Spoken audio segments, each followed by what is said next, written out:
So I usually don't have very many vegetables in my diet just because I don't really like the taste of them. Mm. And if I have too many, I will feel it, but I would never have like a huge plate of vegetables anyway. I always have gravitated towards having more protein and more meat. Right.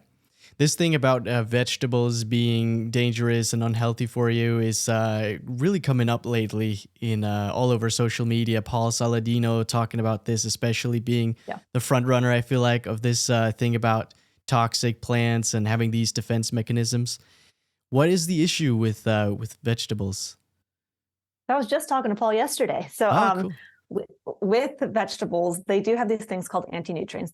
These are also in not just vegetables, but in the grains and in fruit. But with the fruit, they're just in smaller amounts, and in nuts.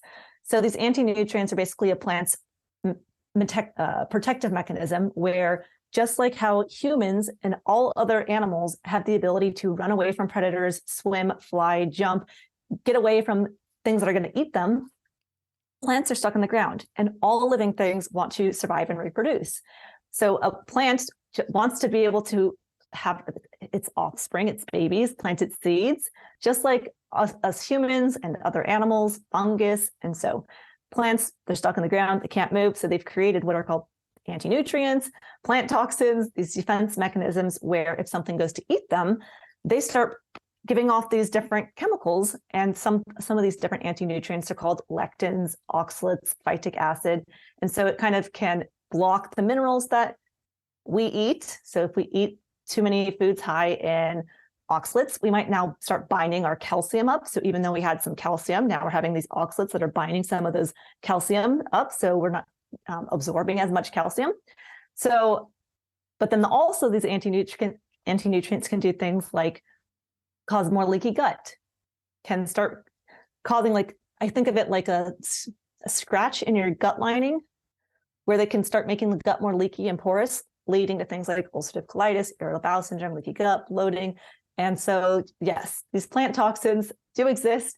I think that in small amounts, people can handle some, but in these large quantities, we're having the spinach smoothie with the almond flour inside and the cacao powder inside, and we're making these huge amounts of plants that we wouldn't have had access to in these large quantities. And we're having them every single day when they would have been more in season. And not everybody has a problem with plant foods, but some people, and I think this is a conversation I had with Dr. Sean Baker, a lot more people are seeing reactions to plant foods that they probably wouldn't have in the past, because our guts are just so much more sensitive. We're exposed to more EMFs, radiation, antibiotics, vaccines, smoking cigarettes. We have been exposed to so many things already that even when a baby is born into this world, chances are their parents ate some sort of processed foods or alcohol or had these different toxins, plastics, microplastics, things unrelated to food, even like the EMFs, radiation, blue light, all these things, that our guts are just way more sensitive, that some people, when they have those plant foods, they're going to have more of a reaction, eczema, psoriasis, and bad bowel movements, things like that. The argument that plants can't run away and they obviously don't want to be eaten is very interesting to me, because it doesn't seem like it works very well, because they're still eaten by, well, animals as well, right? Right. There are still herbivores out there, but that's very interesting. So I remember you said that you had knee problems because of oxalates.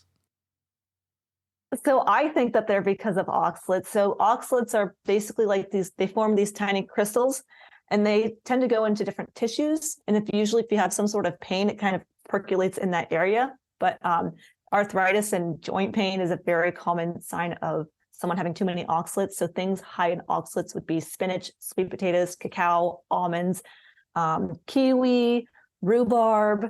So it's more like, is having spinach once in a while that big of a deal? I don't think so. But I was having massive amounts of spinach every single day for years.